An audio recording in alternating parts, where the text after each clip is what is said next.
Hey, what's up guys, I'm your host Nero, and 2019 has been a wild ride in terms of smartphones, with some controversial new changes as well as some crazy new smartphone technology. Now, the reason why I'm bringing up smartphones is because it's time for the 2019 Smartphone Hall of Fame. So now, for those that are new and don't know, the Smartphone Hall of Fame is to recognize the smartphones that excel in certain categories, with those categories being the best small phone, the best battery life, best speed and performance, best camera, best design, best technology, most disappointing, as well as the best overall smartphone. Now, as for these smartphones that are going to be considered for these categories, we have the Samsung Galaxy S10, the OnePlus 7 and 7 Pro, the Google Pixel 3a, Samsung Galaxy Note 10 and Note 10 Plus, the iPhone 11 and 11 Pro, the OnePlus 7T and 7T Pro, the Google Pixel 4, the Asus ROG Phone 2, Redmi K20 Pro, and Huawei Mate 30 Pro. So now that you know both the contenders and the categories they're going to be competing for, let's not waste any more time and just jump straight into the Smartphone Hall of Fame, beginning with the best small phone. Smartphone sizes have been on an upward trend for a couple of years now, and 2019 was no different from that, with there being hardly any small flagships that were new in 2019. So because of that, I just picked the smartphone that was the smallest body size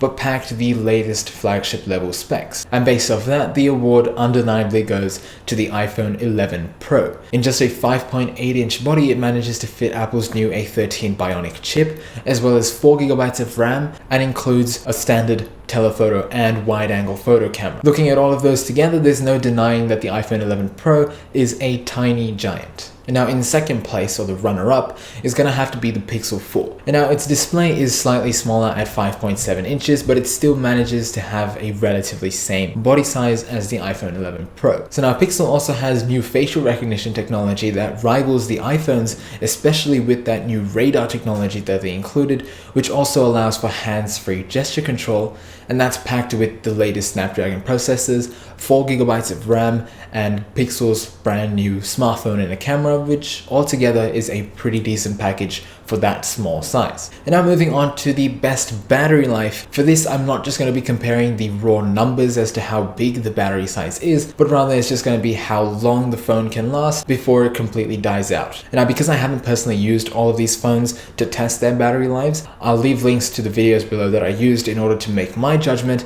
but you guys can also double check my answers with what you guys find from the description. And now for this category, the award undeniably goes to the iPhone 11 Pro Max. So despite only having a 3969 mAh battery, the iPhone 11 Pro Max has managed to win every single battery test there is on the internet. And even though it doesn't have a 4000 or 4500 mAh battery like many of the other competitors, it still manages to put 8, 9, sometimes even up to 11 hours of screen on time. There's no denying that the iPhone 11 Pro Max is the absolute winner. And now in second place, we have the Huawei Mate 30 Pro. And now this wasn't really that big a difference from the iPhone 11 Pro Max. The Huawei was only about 30 minutes behind the iPhone 11 Pro Max in pretty much any test. So you really won't go wrong in picking either phone for their battery life. Okay, now hopping on over to the best speed and performance category, I wasn't just looking for the phone that was capable of doing the most powerful tasks in the shortest amount of time. I was also looking for the phone that had the most speedy, seamless, and fluid experience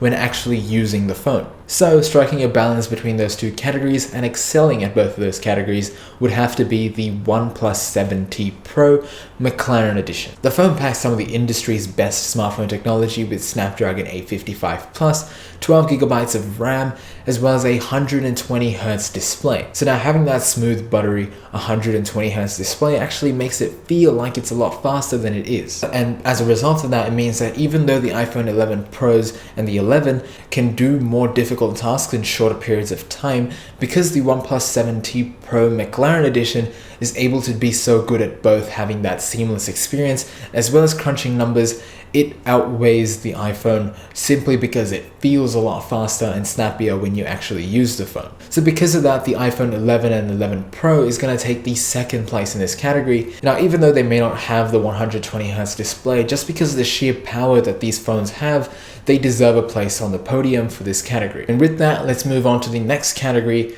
and that is the best smartphone camera. So now in the camera department, there's always been very tight competition between the Pixel and the iPhone. But over the past couple of years, the Pixel has been undeniably better than the iPhone at taking photos, but I think that may have changed this year. So the winner for this category is going to be the iPhone 11 Pros. The iPhones this year have made a significant improvement in terms of the image quality and processing compared to last year. Significant enough to trump the Pixels. Now, I will agree the Pixel can and does take better photos than the iPhone, but put side to side, 7 times out of 10, I tend to pick that the iPhone had a better photo than the Pixel. And now, of course, we also have to consider other things like the iPhone offers 3 different lenses to shoot with. We have a standard telephoto and ultra wide to choose from, whereas for the Pixel we only have a standard and telephoto, and the iPhone is leagues better in terms of video quality than pretty much any other smartphone in the market, and especially the Pixel 4. So the iPhone undeniably has to be the winner for this category. Now, second place should realistically go to the iPhone 11, but since iPhone 11 and 11 Pros aren't really that different, I'll just let this one slide, and second place is going to have to go to the Pixel 4. And now again, the Pixel can take some really good photos, it's just that when compared with the iPhone 11 and 11 Pros, the iPhone is a clear winner. And the next category is the best design. So now for the best smartphone design, I was looking for both the visual aesthetic as well as the total build quality of the smartphone. And without a shadow of doubt, this would have to go to the Samsung Galaxy S10 Plus. There's just something about having just a little hole punch pill up the corner of the OLED display while everything else spills pretty much to the edges of the phone look really, really good. And now, yes, I am giving this award specifically to the S10 Plus and not the S10 because I like that longer pill cutout than just the standard hole. Now, I don't really have a second place for this, but I do really like the Pixel 4's design with the matte black railing and the colored back. But I didn't really like how the phone looks from the front, so I can't really give it the second place. I'm just gonna have to give it an honorable mention because that back looked so good. Okay, now next up is the best technology that's been packed into a smartphone this year.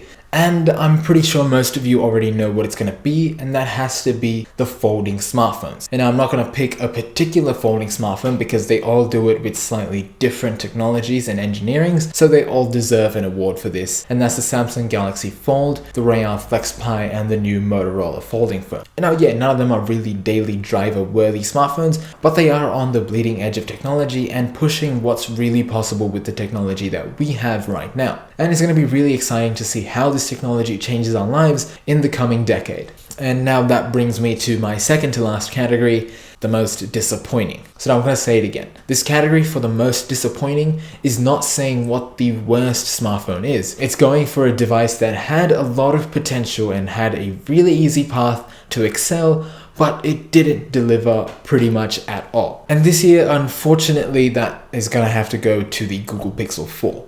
Now, the Pixel 3 was a great phone and I really liked it for how much better its camera was than all its competitors. So for the Pixel 4, the only thing Google had to do was improve the camera a little bit, but address all the performance issues that the Pixel 3 had, because that was its biggest flaw, except maybe that bathtub notch also had something to do with it, but the performance was the main fact. So now the Pixel 4 has some great technology packed into it and it'd be bad to give it shame, but given that the Google Pixel 3 basically just had to fix one thing, but Google went and decided to ignore that completely and change everything else, just makes that one issue all the more prominent. And on top of that, they managed to reduce the size of the batteries from the previous year. That's right, the Pixel 4 has a smaller battery than the Pixel 3.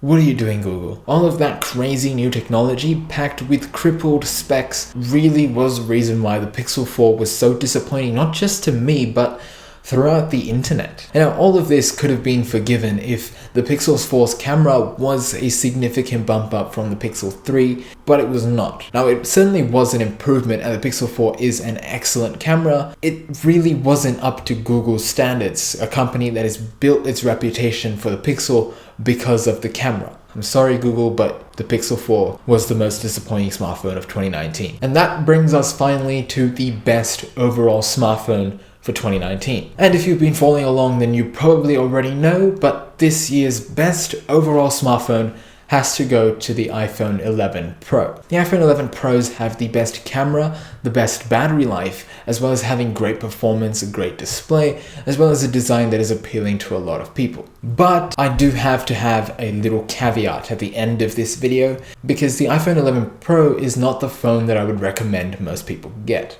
So now, if you only want the best smartphone in the industry, the top of the line industry leading smartphone, then of course buy the iPhone 11 Pro. But if you also want to consider value for money, then here are my recommendations. Buy either the Samsung Galaxy S10 Plus or the iPhone 11 Pro. So now, if you just want a smartphone to upgrade to and you want the most value for your money, then the Samsung Galaxy S10 Plus is probably the way to go, especially since it became a lot cheaper when the Samsung Galaxy Note 10 series came out. So it's cheaper than the iPhone 11 and is offering still top of the line specs, has great battery life, has an awesome design and aesthetic. So overall, the S10 Plus is not a bad buy if you want the most value for your money. But if you don't mind spending a bit more money, then I recommend that you get the iPhone 11, because that gives you better performance and a better camera system than the Samsung Galaxy S10 Plus. So there you have it, that brings our Smartphone Hall of Fame 2019 to a close. And up the top in our first seat, we have the iPhone 11 Pro and 11 Pro Max, which completely swept the floor in today's competition. I hope you all enjoyed this video, and with that, we're coming to the close of not just another year, but another decade. Anyway, I hope you guys enjoyed the video. If you did, then please leave a like,